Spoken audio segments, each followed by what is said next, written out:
Olá, hoje vamos falar um pouco sobre educação ambiental e vamos conversar com o educomunicador Rogério Fraga, que é presidente da Associação Amigos do Parque da Ponte Grande e participa da ONG SOS Ambiental Espírito Santo. Rogério, existe sempre um desejo das pessoas que trabalham pelo meio ambiente, para a melhoria do meio ambiente, de chegar à comunidade de uma forma a conscientizar essas pessoas, a levar um olhar pelo meio ambiente que possa trazê-las a um processo de desenvolvimento mais sustentável, inclusive dentro da sua própria comunidade. Como que você trabalha essas questões? Como chegar a essas pessoas? Almir, a primeira coisa que a gente tenta fazer, e é o que dá resultado, pelo menos nas experiências que a gente tem, é conseguir entender essa comunidade. Primeiro, ter o olhar da comunidade, de dentro dela, para ela mesma, para a partir daí, construir conjuntamente com essas pessoas, obviamente em vários níveis, né, sociais, econômicos, culturais, étnicos, construir com eles um olhar que realmente atinja os objetivos a que se propõe o projeto. Sim. Logo, o projeto que a gente pretende desenvolver vai depender do foco: água, ar, solo, resíduos, alimentação, ou seja, todos os temas que envolvem a questão da educação socioambiental, a gente tentar entender como eles veem, trazer um conhecimento científico, dentro dos limites, obviamente, e ao mesmo tempo se apropriar com eles do que eles têm de conhecimentos e juntos, de uma forma, naquele modelo salada de frutas, trocando informações, interagindo, estabelecer caminhos para se atingir os objetivos de viver melhor nesse determinado ambiente. Rogério, como que você chega a fazer um trabalho numa comunidade? As comunidades têm características diferentes, têm propostas, objetivos diferentes, né? Com certeza. Eu posso dar um exemplo de um projeto, assim, dois extremos para a gente poder entender. Pegamos um projeto de uma grande empresa que era uma condicionante ambiental, Sim. em educação ambiental, numa comunidade de Areal e Linhares. Então, Sim. ali você tem uma população descendente de indígenas que, do ponto de vista econômico, muito pobre, Sim. bastante pobre. E aí você vai desenvolver um projeto, vamos pegar um exemplo de uma escola igual um Darwin, em Jardim da Penha. São realidades extremas. Meninos que viajam para fora do país, que abusam do fast food muitas das vezes, e os outros lá que praticamente não têm nada.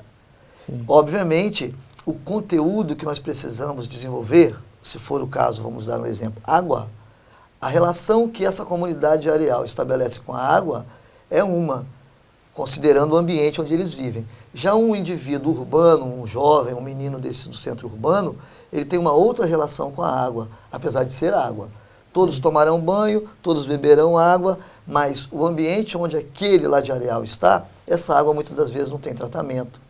As águas que circundam a região onde ele mora, pequenos lagos, muitas das vezes estão contaminados ou estão praticamente mortos. Aí você chega em Vitória, se a gente pega Vitória como exemplo, nós temos a poluição das águas da região do entorno de Vitória, da Baía de Vitória.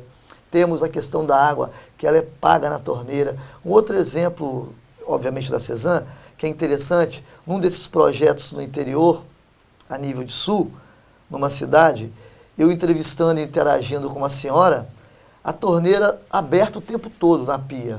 E eu aqui na varanda dela, aquela torneira, até que eu pedi licença, fui lá fechar a torneira e a carrapeta estava ruim, então não fechava.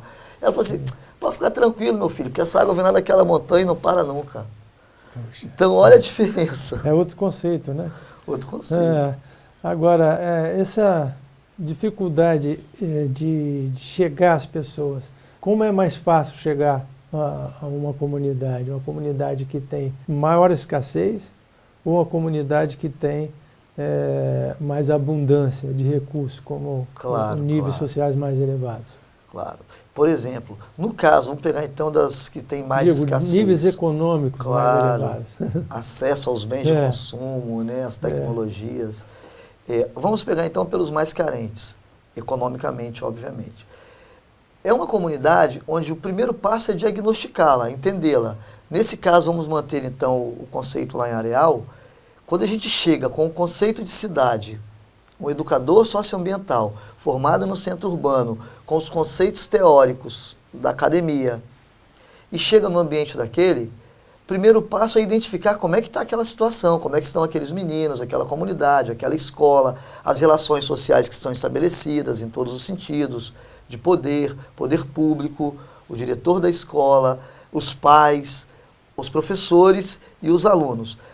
Nesse caso lá, nós percebemos que o primeiro passo era trabalhar muito mais questões de relacionamento entre si e com aquele meio onde ele vive, do que ir especificamente nas questões que geralmente se fala.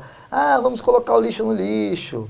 Aqueles discursos mais batidos, né? Vamos fechar a torneira, que aqui se fala muito. Vamos economizar água. Nesse caso, nas comunidades mais carentes, o primeiro é conquistar essa comunidade para que ela confie em você, que você é alguém que está indo ali para colaborar, a tentar perceber o mundo com um outro olhar que muitas das vezes eles não tiveram acesso a ter outras percepções. Sim. Obviamente não dizer numa perspectiva doutrinária, mas numa perspectiva de um conhecimento crítico emancipatório. Por quê? Porque esse indivíduo ele tem que entender, ou tentarmos conseguir ajudá-lo a perceber-se no mundo em todos os sentidos, enquanto sujeito político, enquanto sujeito econômico, enquanto sujeito infantil, com seus direitos de criança, e aí vai.